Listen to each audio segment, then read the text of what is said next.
নমস্কার বন্ধুরা, তোমরা সবাই কেমন আছো? সমাজ লাইফস্টাইলে তোমাদের অনেক অনেক ভালোবাসা। আশা করি তোমরা সবাই খুব ভালো আছো। আর আমার গলা শুনে বুঝতে পারছো যে আমি খুব একটা ভালো নেই, প্রচণ্ড ঠান্ডা লেগেছে।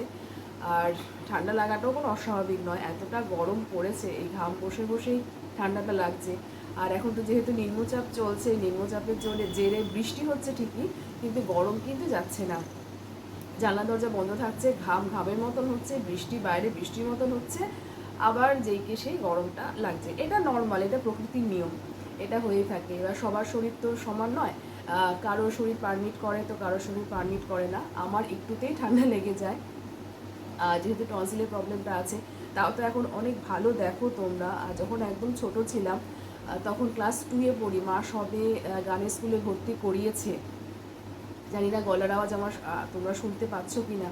মা সবে তখন গানের স্কুলে ভর্তি করিয়েছে, তখন টনসিলের প্রবলেম এত বাড়াবাড়ি ছিল যে মানে একদিন স্নান করলে, মানে যেদিনকে সাবান শ্যাম্পু দিয়ে স্নান করতাম, বিকেলবেলা জ্বর চলে আসতো। তো এই সমস্যার জন্য মা অনেক ডাক্তার দেখিয়েছে। তারপরে এনআরএসে যখন লাস্ট যাওয়া হলো, তখন তারা বললো অপারেশন করুন। এবার এটা এসে যে গানের স্কুলে মা বললো, মা যথারীতি বকা খেলো যে মেয়েটাকে সবে সবে গানের স্কুলে ভর্তি করিয়েছেন আর এখন টনসিলের অপারেশন করাবেন। টনসিলের অপারেশন করলে তো কোনোদিন ও গানটাই গাইতে পারবে না, একটা ভ্যাস ভ্যাস আওয়াজ হয়ে যাবে, আপনি ওকে হোমিওপ্যাথি ট্রিটমেন্ট করান। তো মা সেটা আমার পাশের বাড়ির বড় মাকে বলেছিল, তা বড় মা একটা হোমিওপ্যাথি ডাক্তারের খোঁজ দিল এবং তিনি সত্যি ভগবান, মা 1.5 বছর আমাকে যেভাবে ট্রিটমেন্ট চালিয়ে গেছিলো, সেখান থেকে আমি অনেকটা ভালো হয়ে গেছি। আর এই যে সামান্য এই কুচকাচ টুকটাকটা, এটা কিন্তু কমন, এটা কম বেশি সবারই হয়ে থাকে, কিন্তু আমার এগুলো না এরকম ফুলে থাকতো, পেকে যাওয়ার মতন আর কি অবস্থা হয়ে গেছিলো। তো যাকে সেইটা প্রসঙ্গ নয়, প্রসঙ্গটা অন্য একটা কারণে মোবাইলটা আর কি অন করলাম, মানে তোমাদের সাথে একটা কথা শেয়ার করার জন্য। আচ্ছা, আমরা আমি আজকেও ভিডিওটা সত্যি করতামই না, আমার এরকমভাবে আমি আগেও বলেছি আমি এরকম অন ক্যামেরায় আমি কমফোর্টেবল ফিল করি না। কিন্তু একটা বিষয় আমার ভীষণ নজরে অনেক দিন থেকেই আসছে দেখে আমি এরকমভাবে একটু কথা বলছি তোমাদের সঙ্গে। আমার সঙ্গে তোমরা যদি একমত হয়ে থাকো তো কমেন্ট করে জানিও আমি কিছু ভুল বললাম, বা যে জিনিসটা হচ্ছে সেটা ঠিক হচ্ছে কিনা। আচ্ছা, আমরা টেক চ্যানেল ফলো করি, তো আমি তো করি, টেক চ্যানেল ফলো করি। কোনো রকম কোনো কিছু প্রবলেম হলে আমরা এই যে ইউটিউবে আমরা যে এই যে ভিডিও করছি, এটা সঠিক কিভাবে কি করতে হবে, আমরা তো ইউটিউব সম্পর্কে কিছু জানি না। আমরা কিন্তু ওই টেক চ্যানেল দেখেই আমরা শিখি। আমি শিখেছি অনেক কিছু টেক চ্যানেল দেখে। তো আমরা এরকম আমাদের অনেক কিছু প্রিয় মানুষের চ্যানেল থেকে কিন্তু অনেক কিছু আমরা শিখি। তবে হ্যাঁ, বলতে পারি যে আমরা যে কোনো একজনকেই ফলো করি না, বিভিন্ন জনকেই কিন্তু আমরা ফলো করি। একটা টপিক একজন বললো, হয়তো সেই ভিডিওটা তার থেকে ভালো করে বুঝতে পারলাম না, সেম ওই টপিকটা কিন্তু অন্য আরেকজন কিন্তু বললো, সেটা কিন্তু বুঝতে পারলাম।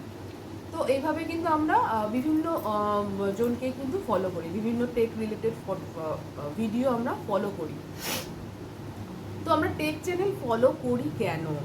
তো আমরা ইউটিউব সম্পর্কে সঠিক তথ্য, সঠিক ইনফরমেশান, ইউটিউবের কী আপডেট আসলো না আসলো, ভিডিও রিলেটেড নানান ইনফরমেশানটা আমরা গ্যাদার করার জন্যই কিন্তু টেক চ্যানেলগুলো ফলো করে থাকি।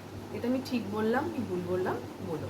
আমরা যদি কাউকে যদি সাবস্ক্রাইব নাও করে থাকি, আমি যদি 2-3টে তার ভিডিও দেখি, আমি যেটা দেখেছি এটা হয়, এটা সবার হয় কি না আমি জানি না, আমি যদি 2-3টে ভিডিও তার দেখি, অথচ তাকে কিন্তু আমি সাবস্ক্রাইব করিনি, তার কিন্তু ভিডিও আমার ব্রাউজ ফিচার্সে কিন্তু চলে আসে সাজেস্টেড ভিডিও হিসাবে। তো ন্যাচারালি এরকমভাবে কিন্তু আমি একজনকে তাকে আমি সাবস্ক্রাইব করা আছে, এবং তিনি বাংলার। আমার ঘটে অত কিছু ইংরাজি বা হিন্দি ঢোকে না দেখে বাংলাগুলো আমি সার্চ করে দেখি। তো আমার ভালো লেগেছিল সেই চ্যানেলটিকে। সেটি আমি নাম বলবো না, আমি কোনো চ্যানেলের নাম বলবো না, আমি শুধু বলছি সেই মেয়েটির চ্যানেলটি আমার খুব ভালো লেগেছিল। ভীষণ সাবলীলভাবে তার কথাবার্তা, খুব সহজ সরল কথাবার্তা জন্যই কিন্তু আমি তার ভিডিওটা ফলো করা শুরু করি এবং তার চ্যানেলটিকে সাবস্ক্রাইব করি। আর আর মানে তার থেকে আমি শিখিও, অনেক কিছু তার থেকে শিখিও। নিঃশ্বাসে নিতে কষ্ট হচ্ছে তো তার জন্য থেমে যাচ্ছি। তার থেকে আমি কিছু শিখেওছি।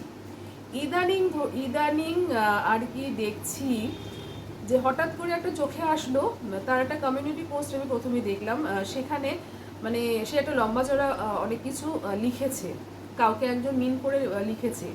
আমি সঠিক বুঝতে পারলাম না জিনিসটা কি হলো।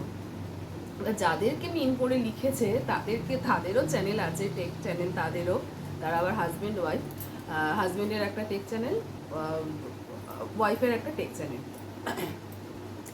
এবারে আমার কাছে কথা হলো, পরবর্তী ক্ষেত্রে আমি যেটা জানতে পারলাম, এবং আজকে যেটা বিকালে হয়েছে ঘটনাটা, যেই কারণে আমি মোবাইলটা অন করলাম, আমার কাছে হঠাৎ করে আমি কার একটা ভিডিও দেখছিলাম মনে নেই, আমার ব্রাউজে আর কি ওই ভিডিওর নিচে আর কি একজনের ভিডিও ভেসে আসলো, এবং আমি যাকে ফলো করি, যে টেক চ্যানেলটাকে ফলো করি আর কি, সাবস্ক্রাইব করেছি, তার ছবি দিয়ে তার থাম্বনেলটা তৈরি করা।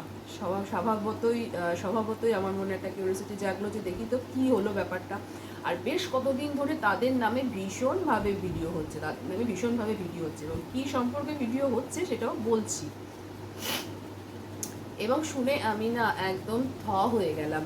মানে আজকে যখন বিকেলবেলা সেই ভিডিওটা আমি ক্লিক করলাম, যিনি বলছেন সেই ইউটিউবারটা, উনি হলেন গিয়ে বাংলাদেশের একজন ইউটিউবার, এবং তার প্রচুর সাবস্ক্রাইবার। তার ব্যাকগ্রাউন্ডে দেখলাম গোল্ডেন বাটন, প্লে বাটনটাও চলে এসেছে, তার মানে তার কত সাবস্ক্রাইবার বুঝতেই পারছো।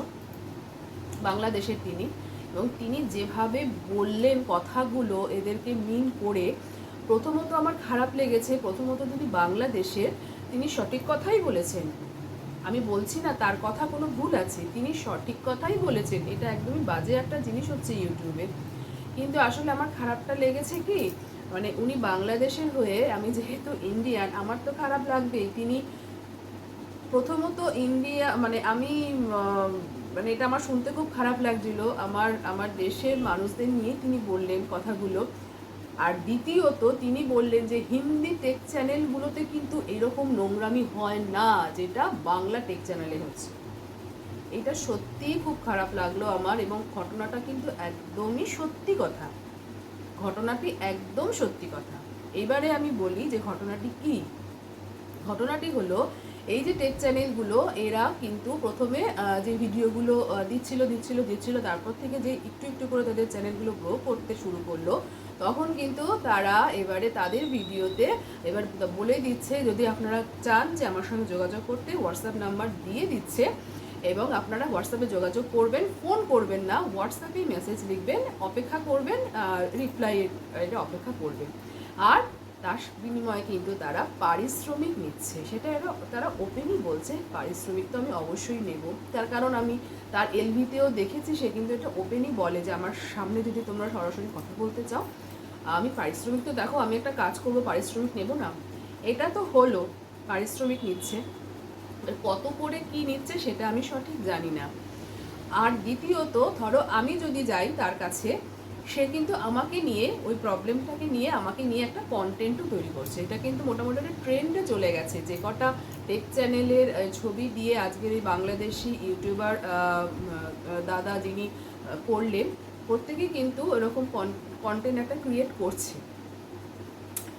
এবার ধরো আমি মোটিভেট হইনি এই জিনিসটা দেখে, আমারও কখনো মনে হতে পারে যে আমার তো ভিউজ নেই, তাহলে যাই গিয়ে একটুখানি করে আসি, তার কাছ থেকে একটু দেখা করে আসি, কত আর টাকা নেবে, নিক না, যদি সেই টাকাটা দিয়ে আমার যদি ইন ফিউচার চ্যানেলটা গ্রো করে, আমার তো টাকাটা উঠে গেল।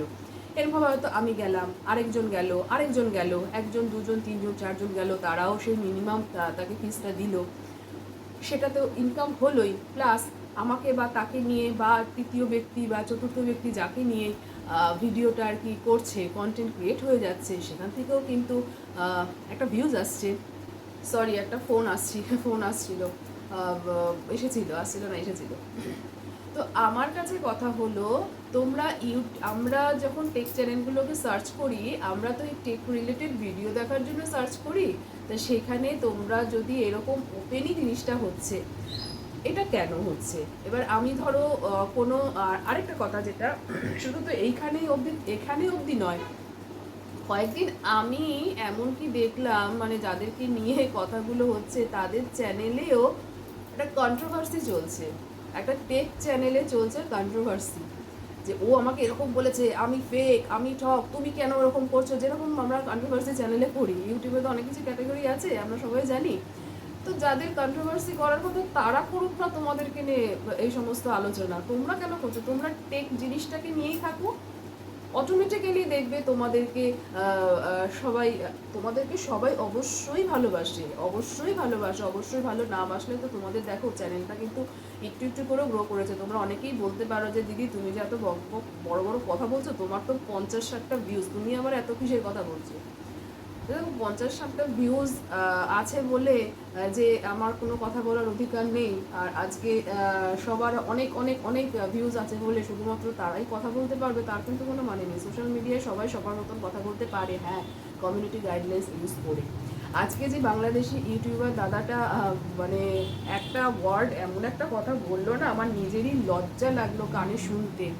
যে টাকাটা ইনকাম যদি তোমরা মনে করছো যে ওরকমভাবে কন্টেন্ট ক্রিয়েটারদের কাছ থেকে, মানে তোমাদের কাছে যারা হেল্প চাইতে যাচ্ছে তাদের কাছ থেকেও টাকা নেবে, তাদেরকে নিয়ে কন্টেন্ট বানিয়ে ভিডিও থেকে টাকা নেবে, সেই টাকা দিয়ে তোমরা তোমাদের সমস্ত কিছু রিকোয়ারমেন্টস পূরণ করবে, তাহলে তোমরা কেন এই লাইনে আছো? তোমরা ওইখানে যাও না। এবার বুঝে নাও মানে কোন ল্যাঙ্গুয়েজটা ইউজ করেছে। এত মানে বাজে লাগছিল শুনতে কথাটা। নিশ্চয়ই এই ভিডিওটা তাদের কাছেও পৌঁছাবে। আমি যে ব্লগ ভিডিও করি, আমার কাছেও কিন্তু সাজেস্টেড ভিডিও হিসাবে কিন্তু ব্লগ রিলেটেড ভিডিওই আসে। এবার যারা টেক ভিডিও করে তারাও, তাদের কাছেও কিন্তু টেক রিলেটেড ভিডিওগুলো আসবে, নিশ্চয়ই তাদের কাছে যাবে। তারা যখন শুনবে এই কথাগুলো কী ভাববে, মানে এত বাজে একটা লাগলো। সেটাই আমার কাছে কথা যে তোমরা কেন এরকমভাবে, মানে আমরা ফিজ নিয়ে কাজ করি, এইটা হলো গিয়ে তাদের বক্তব্য। যেটা মানে তোমরা যদি মানে আবার সেটা বলেও দেয় তারা আর কি, তোমাদের ইচ্ছা, এবার স্বাভাবিক, তুমি এবার ঠিক আছে দাও, একটু দিয়েই দিই, এটা হলো কি কথা। তারা কিন্তু অলরেডি একটা ইনকাম করছে, তাই না? তারা কিন্তু আবার তারা এটাও বলে দেয় যে তুমি যে ফিজ নিয়ে আমার কাছ থেকে চ্যানেলটা যে এরকম করলে, তোমার যে মানে 10 জন আসলো, 10 জনের মধ্যে যে 10 জনের যে চ্যানেল গ্রো করবে তার কিন্তু কোনো মানে নেই। তার মধ্যে হয়তো 2 জনের চ্যানেল গ্রো করবে, তোমাদেরকে তোমাদের মতো কাজ করতে হবে, এটা তো সবাই জানে। আমাদেরকে আমাদের মতন কাজ করতে হবে, তবেই চ্যানেলটা গ্রো করবে। কিন্তু ওই যে বললাম, আজকে আমি দিলাম, কালকে অমুকও দেবে, পরশু দিন অমুকে আরেকজন দেবে, এরকম 1 জন 2 জন 3 জন 4 জন করে তো যাচ্ছে, রেগুলার হয়তো যাচ্ছে, রেগুলার না যাক, 1 দিন 2 দিন পর পর মানে যাচ্ছে, তো সেখান থেকেও একটা ইনকাম, প্লাস আর ভিডিও থেকেও একটা ইনকাম তাদের আসছে। আমার কাছে সেটাই হলো কথা যে তোমরা তোমাদের মতন সৎ প্ল্যাটফর্মটা নিয়ে থাকো না। আমরা যারা ছোট ছোট চুনোপুটিরা আছি, আমরা তো টেকনিক্যাল কোনো প্রবলেম সলভের জন্য তোমাদের ভিডিওই দেখছি, তোমাদের তো আখেরে তোমাদেরই লাভ হচ্ছে, তাই না? আমার কাছে হলো কথা এটাই যে যার কাজ সেই করুক। এবার কে কম টাকা নিয়ে করছে, ওই তুই অত টাকা কম নিয়ে অমুকে করছে, অত টাকা কম নিয়ে তমুকে করছে, এটা নিয়েও তারা টেক চ্যানেলে একটা কন্টেন্ট ক্রিয়েট করে ফেলছে। আমার কাছে হলো এটাই কথা, যার কাজ সেই করুক। আজকে এই সেই বাংলাদেশি ভাইটার কথা এতটাই খারাপ লাগলো শুনে, যার জন্য আমি আজকে তোমাদের কাছে এই কথাগুলো একটু শেয়ার করলাম। আমি ওই যে বললাম আমি নাম কারোর বলবো না, হ্যাঁ সেটা আমার কাজ নয়, যেহেতু খারাপ লাগলো আমার তাই জন্য বললাম। তো চলো আজকের মতন এতটুকুনি। নাকের অবস্থা খুবই খারাপ, খুব একটা শরীর ভালো নেই। তবে হ্যাঁ, কালকে কর্তামশাই খুব বকা দিয়েছে, আমার বৌদিও খুব বকা দিয়েছে। আমি যেহেতু ওষুধ খেতে একদমই ভালোবাসি না এখন আর, আগে তো হোমিওপ্যাথি খেতাম, এখন হোমিওপ্যাথি তো খাই না, ধারে কাছে যাই না। তবে আজকে থেকে ওই ভুল বললাম, আগে অ্যালোপ্যাথি খেতাম, হোমিওপ্যাথি মানে এখন অ্যালোপ্যাথির ধারে কাছ দিয়ে যাই না, হোমিওপ্যাথি এখন খাই। তবে আজকে সকালে যখন 5:25 অ্যালার্মটা বাজলো, দেখলাম গলা অসম্ভব ব্যথা, পাচ্ছি না, মানে ভেঙে গিলতে পারছি না।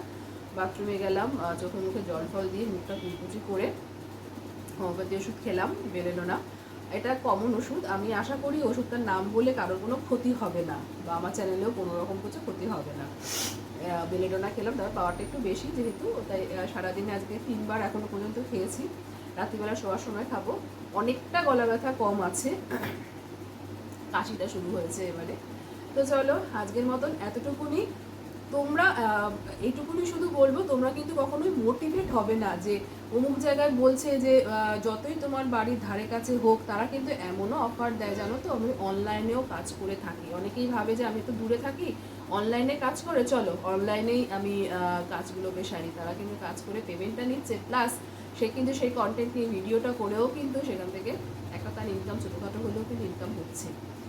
তো আমার কাছে সেটাই হলো কথা যে কেউ কোনো রকম ফাঁদে মোটিভেট হয়েও না। ঠিক আছে, যে যার আমরা টেক চ্যানেলগুলো ফলো করি, যার যাকে পছন্দ সেই চ্যানেলগুলোকে আমরা ফলো করি, যেখান থেকে যাকে দেখে আমরা বুঝতে পারবো জানতে পারবো তাকে থেকে ফলো করি। হলে হবে, না হলে না হবে।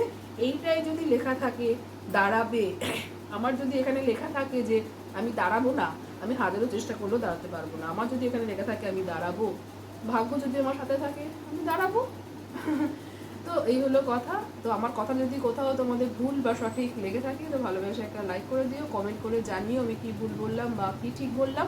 তোমরা সবাই ভালো থেকো, সুস্থ থেকো, সাবধানে থেকো। আর যদি একটু বেশি ভালো লেগে থাকে তো আমার চ্যানেলটিকে সাবস্ক্রাইব করে আমার পাশে থেকে যেও। চলো টাটা, তোমরা সবাই সাবধানে থেকো, ভালো থেকো। আর হ্যাঁ, এখন ওয়েদার চেঞ্জ হচ্ছে, এখন ঘরে এই কাহানি ঠান্ডা লাগা। চলো সবাই ভালো থেকো।